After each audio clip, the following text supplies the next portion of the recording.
एक गरीब आदमी था। वो अपनी पत्नी रानो और बेटी पिंकी के साथ एक छोटे से गांव में रहता था। गांव में टुन्नू के पास उसका अपना एक छोटा सा खेत था, जहां पर उसने नींबू के कुछ पेड़ लगाए थे। वो उन पेड़ों पर उगे नींबुओं से शिकंजे बनाकर उन्हें बाजार में बेचा करता था। रानो, मैं खेत से नींबू तोड़कर ला रहा हूँ, तब तक तुम शिकंजी का मसाला तैयार कर दो। कल शिकंजी का सारा मसाला खत्म हो गया। शिकंजे में जब तक मसाला ना पड़ा हो तब तक शिकंजी पीने का मजा ही नहीं आता। ठीक है जी, जब तक आप खेत से नींबू तोड़कर लाएंगे तब तक मैं शिकंजी का मसाला बना दूंगी। टुन्नू खेत से नींबू तोड़कर लाता है, तब तक रानो शिकंजी का मसाला बनाकर तैयार कर देती है। हर रोज की तरह टुन्नू अपने शिकंजी का ठेला लेकर बाजार की ओर निकल जाता है। बाजार में टुन्नू के शिकंजी का ठेला लगते ही वहाँ पर लोगों की भीड़ इकट्ठा होने लगती है। अरे कहाँ रह गए थे टुन्नू भैया? हम सब कब से आपका इंतजार कर रहे हैं। आज तो बहुत गर्मी है, जल्दी से एक एक गिलास सबको ठंडी शिकंजी बना कर दे दो। अब तो हम सबको आपकी शिकंजी की ऐसी आदत पड़ गई है कि जिस दिन आपके हाथ की शिकंजी नहीं पी लेते उस दिन तो हमें खाना भी हजम नहीं होता है। अरे भाई, ये तो बस आप लोगों का प्यार है। आप बैठिए, मैं सभी के लिए शिकंजी तैयार कर देता हूँ। टुन्नू सभी के लिए शिकंजी तैयार करता है और देखते ही देखते कुछ ही देर में उसके ठेले की सारी शिकंजी बिक जाती है। आज तो मेरी शिकंजी रोज से भी जल्दी बिक गई। चलो अच्छा है, घर जाकर थोड़ा आराम कर लूंगा। टुन्नू अपना ठेला लेकर वहाँ से जाने लगता है। तभी कालू कौवे की नजर उस पर पड़ती है और वो तुरंत उसके पास जाता है। तुम तो वही ठेले वाले हो ना जो शास्त्री चौक पर शिकंजी का ठेला लगाता है? हाँ भैया, मैं वही हूँ, लेकिन आज मेरी शिकंजी थोड़ी जल्दी खत्म हो गई है, इसलिए मेरे पास और शिकंजी नहीं है।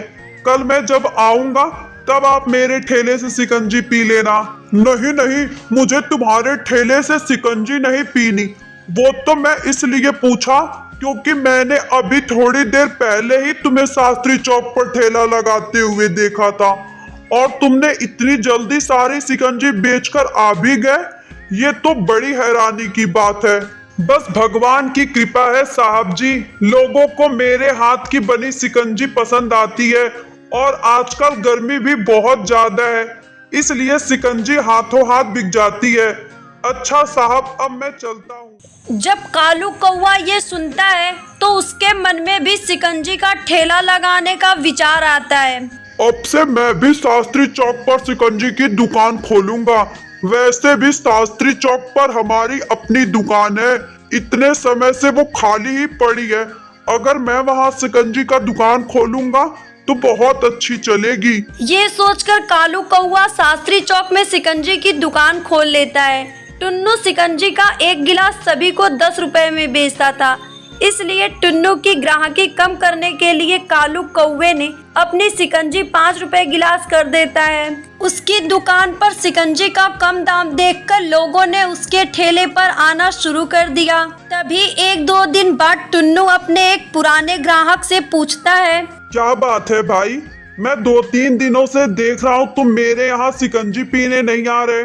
भाई टुन्नू, मैं तो ग्राहक हूँ, मुझे जहाँ सस्ता माल मिलेगा मैं तो वही सामान लूंगा। क्या मतलब? मैं कुछ समझा नहीं। इसमें भला ना समझने वाली कौन सी बात है? टुन्नू भैया, अब वो देखो, वहाँ शिकंजी की नई दुकान खुली है। वो शिकंजी का एक गिलास 5 रुपए में देता है। अब तुम उसी शिकंजी के एक गिलास को 10 रुपए में देते हो।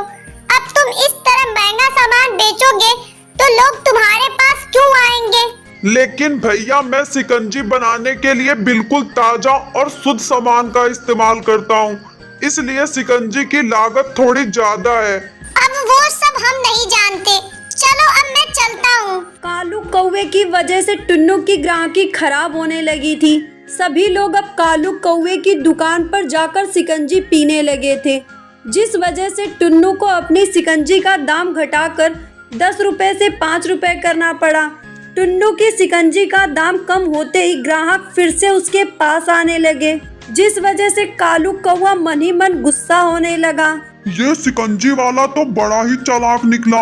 अगर मैंने शिकंजी का दाम और कम किया तो मुझे तो घाटा हो जाएगा, और अगर ये इसी दाम पर शिकंजी बेचता रहा तो मेरे यहाँ तो कोई शिकंजी खरीदने नहीं आएगा।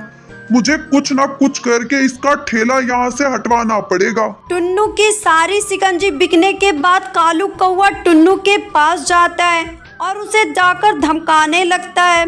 तेरी वजह से लोग मेरी शिकंजी के ठेले पर नहीं आ रहे हैं। या तो तू अपनी शिकंजी का दाम बढ़ा ले या अपना ठेला लेकर यहाँ से 9 2 11 हो जा, कहीं और जाके अपना ठेला लगा।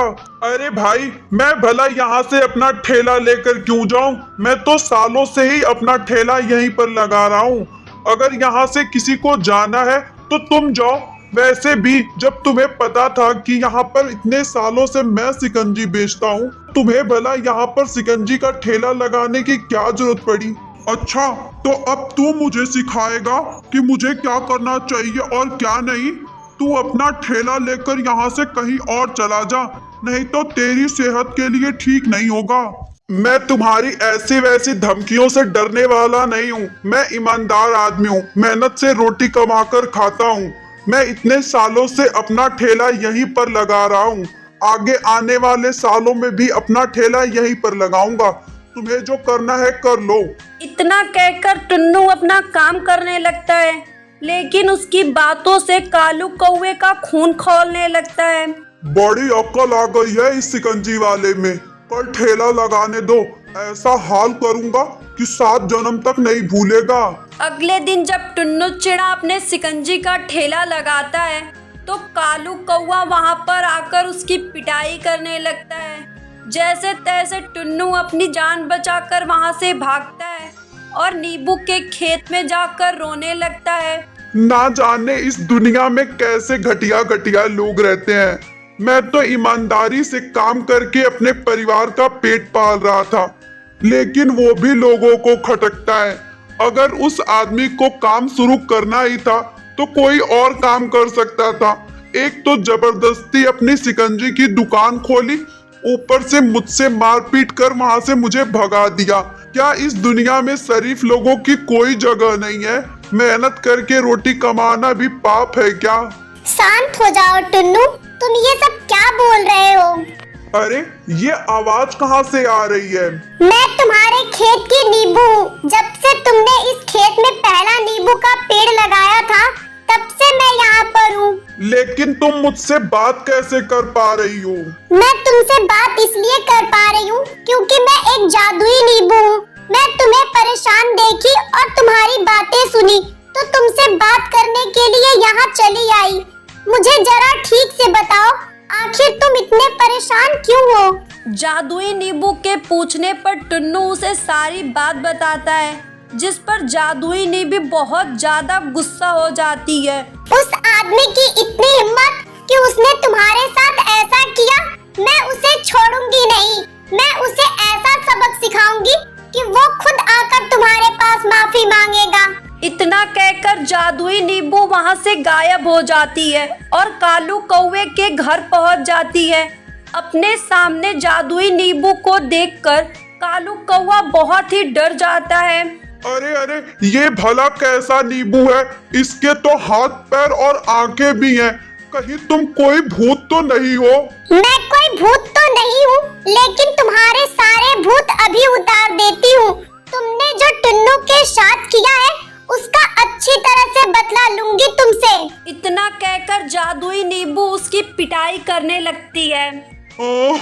अरे छोड़ दो, मुझे बहुत दर्द हो रहा है। तुझे तो मैं बिल्कुल नहीं छोड़ूंगी। तूने टुन्नू जैसे शरीफ आदमी के साथ इतना बुरा व्यवहार किया, उसे इतना मारा पीटा, ऐसा करते हुए तुझे शर्म नहीं आई?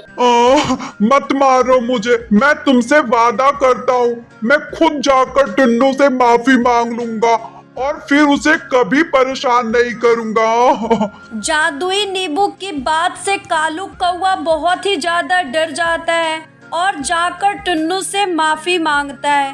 अगले दिन टुन्नू अपना ठेला लगाता है।